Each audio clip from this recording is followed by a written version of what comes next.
Hi everyone, welcome to this video.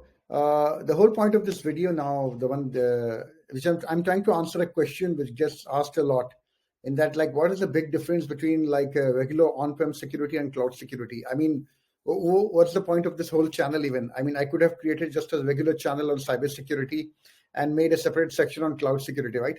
Was there a reason to make like a completely dedicated thing on cloud security? Well, the reason is quite simple, that cloud security is actually quite different. It's not just a matter of different technologies. Working for the cloud requires you to change your mindset and your approach for how you approach security. And if you don't do that, then what you're going to do is going to just copy paste what you're already doing onto the cloud and not use the powerful native capabilities that are already present.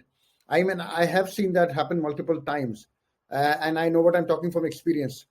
A lot of companies, and that's why the cloud security implementation fails, or they're not really using the capabilities of the cloud, and their incident response is quite slow. So in this video, what I'm going to do, I'm going to try to explain what are the key differences that make cloud security different from on-prem security, which we really need to keep in mind if you have a cloud security project planned. So difference number one, let's take a look. Well, the first difference is the level of automation and speed at which the cloud works. Well, this is a major reason, why companies move to the cloud, because of the speed and elasticity that the cloud has. They can easily provision servers, they can easily make changes without going through long red tape. And the same reason is why security professionals don't like the cloud, because a lot of things get deployed very, very fast.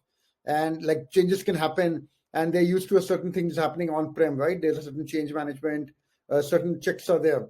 Those checks go up in the cloud. Anybody can just go provision a server in the cloud very fast and maybe open up a port over the internet. So, but what they forget is the same speed which they are worried about, the same speed can be applied to security controls also. I mean, the speed which you're worried about, right? The things can happen. You can use that same speed for security also. So cloud computing environments are dynamic, with frequent events, very, very fast things are happening. In order to keep up with changes in scale and demand, cloud security, you have to make cloud security just as agile, just as scalable, just as elastic. So let's take an example, right? Let's take an example of, say, maybe you have a SIM solution, SIEM solution deployed, right? Most of the SIM solutions that I will see, they're not usually designed with cloud technologies. Even Gartner, I remember, said that 93% of the survey they took, they said current security tools are not like optimized for the cloud. What does a SIM do? It takes logs from multiple locations, right? Firewalls, servers, intrusion prevention systems. You set up rules which fire when certain conditions are met. Security teams or your SOC team can take action based on like what other things happening, like some alert is coming up. And security teams that usually they monitor the SIM, they face what alert fatigue, right? Huge volume of alerts are coming in, even with logic built into the system to like reduce and prioritize the alerts. Analysis of the alerts can like it can be an exhausting process. And being rule based, the system needs to be configured and fine tuned to get the most optimized results that you have. And that also falls on the shoulders of your already stressed out security teams. So in the cloud, what can you do? Well, the best thing about the cloud is like the level of automation. So this is a simple diagram from a blog on a AWS security blog, and I'll put the link in the description also, how you can automate a lot of things without implementing like any new native solution, right? So supposing let's take an example of your server which has been compromised, right? If you can take a look at 4A. So a security server has been compromised. Now, if you're using the cloud properly, a Lambda function, which is just code you write in the cloud, that can isolate that server, that can remove the security rules which allow access to that server. So nobody can access it, take it away from the internet. And it can attach another security rule which only the security team can access it now. It can take an image of the snapshot of the bucket, and it can create a forensic copy and put it on another server, so which the security team can access it. At the same time, it can alert the security team. It can tell them, hey guys, look, the server, it's just thrown an alert, and I believe it has been compromised, and it has been isolated in this segment. Please investigate and find out. It can create a complete preliminary report. So all of those things which you possibly doing manually, all of those things can get automated in the cloud and be responded to very, very fast. So if you understand this, then your security response becomes incredibly fast, and you can react to events almost without waiting. And this you can apply to multiple things. I mean, you don't have to go to an alert based security model. You can move to an event driven. So events happen, the security events will happen, and they will change it back to a state. You can define a state. This is my security posture. So your rules will monitor it, and the native cloud rules, they will immediately make it back to a secure level if somebody changes with it. So this is something you have to take in mind. Think of it from a cloud perspective and an event-driven perspective. So that is the one thing for first difference, which is the level of automation and the speed with which cloud security works. Okay, difference number two. What else is there? Well, another thing is the reliance on software and code. Now, guys, the major reason which most companies move to the cloud is they don't want to worry about provisioning hardware, the appliances, cost of data centers, etc. On the cloud, everything is software and API driven. So all the services are exposed via APIs. Even the infrastructure that is built is usually done via infrastructure as code, and applications that are running in the cloud. They're running on serverless, on microservices and containers. And usually, not all traditional security solutions are not equipped to handle these newer technologies, and threats can go undetected. And even if they are, then security teams, they are not that well versed on software, and they're more like geared towards infrastructure. So like I said before in earlier videos also, you need to start learning how to secure code and APIs.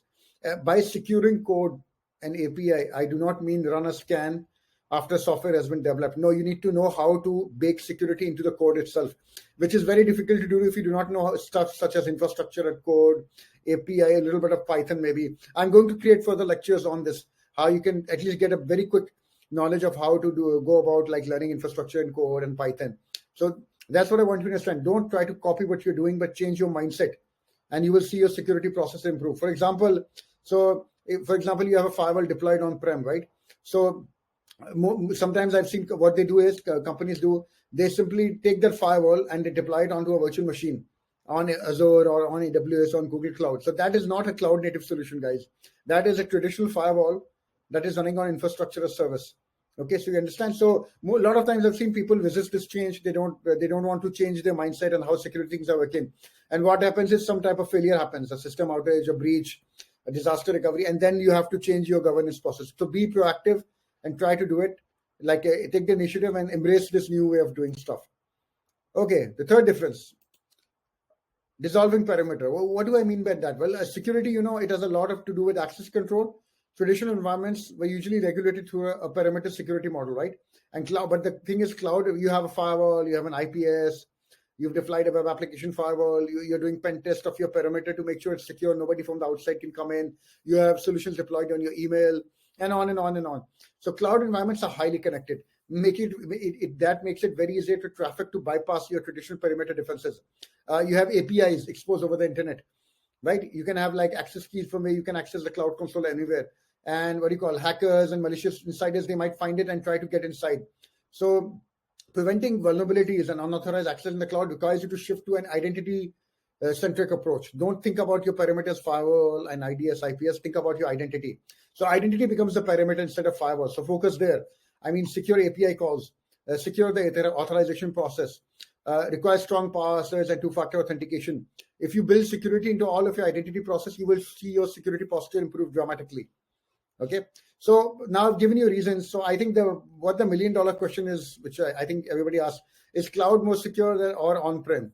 So the controversial answer I'll give you, the cloud is neither more secure nor less secure than on-prem, guys. I'm sorry if this was disappointing or it makes you angry. You might feel that I'm this is more of a cloud security channel. I should say the cloud is more secure, but no, it completely depends on the maturity of your processes. On-prem, people think they have more, people will see more control, more visibility, less regulatory problems, right? Because all of it is present within your data center only. But it can be more costly, more scalable. You have to worry about your SIM solutions, your appliances, you have to upgrade after 3 years. Your security appliances, you have to take out end of life. And sometimes there can be a false perception of more security, which is not really there.